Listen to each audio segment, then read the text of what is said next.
For me, it would be quite nice if it was an opportunity to kind of have a break from, especially a site like Cheapside, where it is very professional. It's in the heart of the city. It's kind of in that Liverpool Street zone. And then to drop something in that is kind of, especially the brightness of it, to take something that is kind of out of context in that way and present it, I think it's also about, catching people's eyes and kind of creating that break in the city that doesn't really exist very often.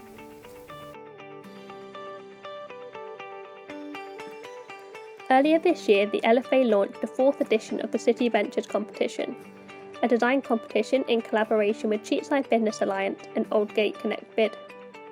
The competition looked to transform Cheapside and Aldgate streetscape with imaginative and witty takes on much-needed public seating. We caught up with each of the winning designers to find out the story behind the benches. Here, Alexander tells us about his bench, Quick Getaway, made in collaboration with Flu-or Arquitectura.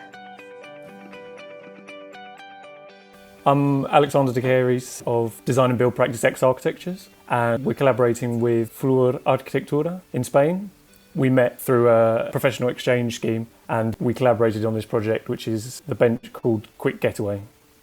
I think the inspiration behind the bench was really thinking about during COVID, how one of the things that people have really been lacking, the thing that I feel people around me have been quite vocal about, is that feeling of wanting to kind of get away and have be able to maybe leave London or maybe be able to go on holiday somewhere else.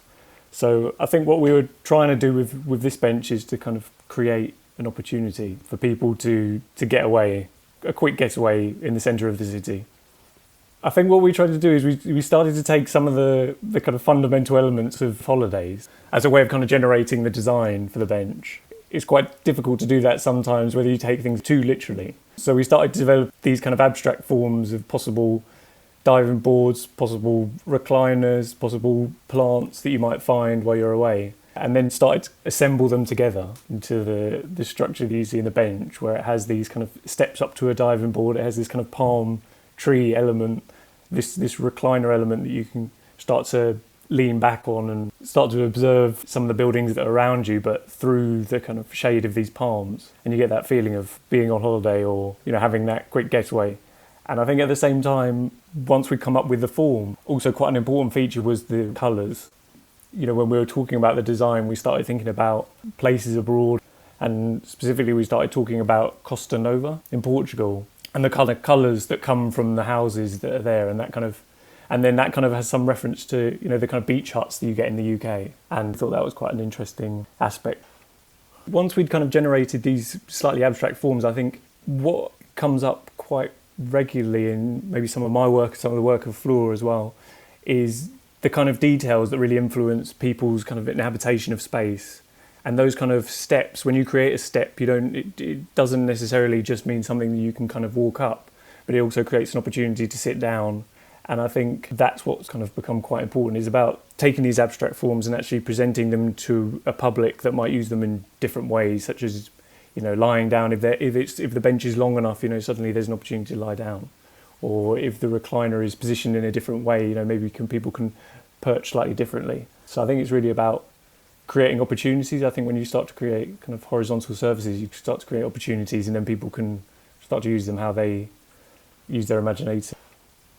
For me, it would be quite nice if it was an opportunity to kind of have a break from, especially a site like Cheapside, where it is very professional. It's in the heart of the city. It's kind of in that Liverpool Street zone.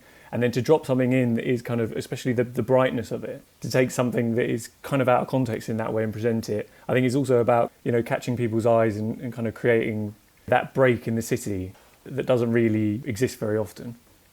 So in terms of the material choice, part of this collaboration and part of the exchange that I went on was also about finding out about sustainable sources of wood. And Galicia, where Flu-or is based, has a really strong timber industry. And one of the companies that I came across was Finsa, and one of the products that they've got is thermally treated pine. And this thermally treated pine, it's a process of heating the wood, which makes it resistant and makes it suitable for exterior use, without the need for kind of some of the chemicals that are used in other exterior wood products. So I think that became using these kind of individual elements.